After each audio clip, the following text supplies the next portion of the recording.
పుష్పకు దానికి కంపారిజన్ ఏందని అసలు శంకర్ సినిమాలో ఆపేసి ప్రొడ్యూసర్ డబ్బులు సేవ్ చేయాలి ఫస్ట్. ప్రొడ్యూసర్ పాపం దిల్ రాజునే మొత్తం పెట్టేసాను నీట్ గా ప్రొడ్యూసర్ కి. సార్ శంకర్ సార్ కొద్దిగా నేను మీ లెక్కున్నా అని థియేటర్లో నన్ను చూసి తిడుతురు సార్. ఎట్లున్నావు నీ ఎట్లా మారిపోయినావు అని తిడుతురు సార్.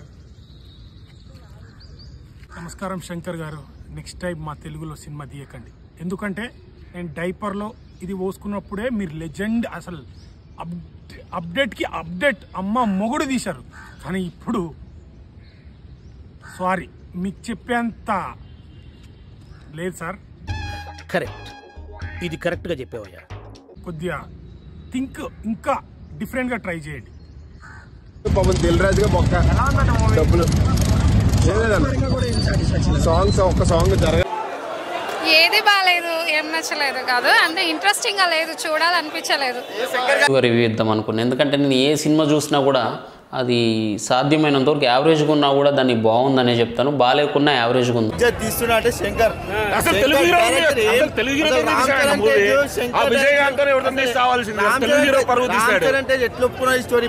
శంకర్ గారు ఇక నుంచి ఇలాంటి ఏమైనా సోషల్ మెసేజ్ ఇచ్చే మూవీస్ తీయకుండా సైన్స్ పరంగా ఏమన్నా సైంటిఫిక్గా లేకపోతే ఏమైనా మిషన్ల ద్వారా అలాంటి సినిమాలు తీసుకుంటే బెటర్ ఏమో అనిపిస్తుంది.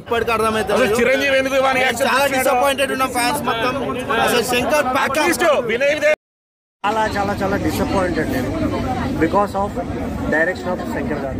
నియర్లీ 400 crores పెట్టి బడ్జెట్ పెట్టి తీసే అంత సినిమా కాదు అనే ఫీలింగ్ వచ్చేసింది నాకైతే. నిజంగానే ఈ సినిమా శంకర్ గారైనా తీసింది, నిజంగానే శంకర్ గారు మీరు రోబో శివాజీ మీరేనా డైరెక్ట్ చేసింది అనేటటువంటి డౌట్ అయితే వచ్చింది భయ్య.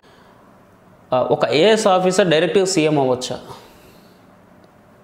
అట్లా అవకాశం ఉంటుంది. అంటే జనరల్గా ఒక మనిషి సీఎం అవ్వాలంటే ఒక అసెంబ్లీ స్థానానికి పోటీ చేయాలి. ఎమ్మెల్యే నేను కూడా రివ్యూ పెట్టాను, నేను చెప్పింది కూడా డైరెక్షనే ప్రాబ్లం అని చెప్పాను. మిగతాదంతా ఓకే బాగా అనిపించింది.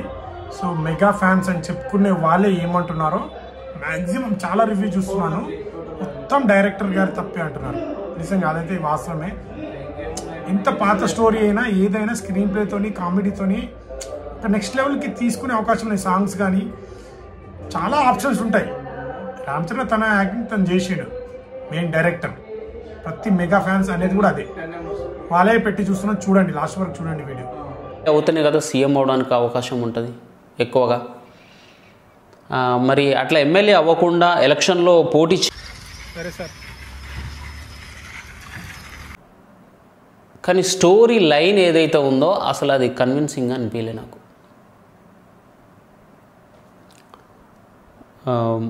చూశారు కదా, మెగా ఫ్యాన్స్ అని చెప్పుకునే వాళ్ళే ఇలా మాట్లాడుతున్నారు. నేను మళ్ళీ చెప్తున్నా, డైరెక్టర్ గారు మంచి తీయాల్సింది. స్టోరీ అంటే స్టోరీ లేక నేను చెప్తున్నా కదా, పాత స్టోరీ అన్నిసార్లు కొత్త కథలు కొత్త అని రావండి. కొన్నిసార్లు పాత సినిమా అయినా ఎంగేజింగ్గా బాగా తీయచ్చు. అంజలి క్యారెక్టర్ కూడా బాగుంది. చెప్పాను కదా, హీరోని అయితే వేస్ట్. దిల్ రాజు గారికి అయితే పెద్ద బొక్క పెట్టింది. శంకర్ గారే ఇదంతా మూల కారణం, శంకర్ గారే, ఇంకా ఎవ్వరు కాదు. ఎవరి ప్రయత్నం వాళ్ళు చేసిరు. సారీ శంకర్ గారు. మెగా ఫ్యాన్స్ అయితే డిసప్పాయింట్ చేసేసి మొత్తానికి, మెగా ఫ్యాన్స్ మొత్తానికి. అది కూడా కరెక్ట్ కదా సార్.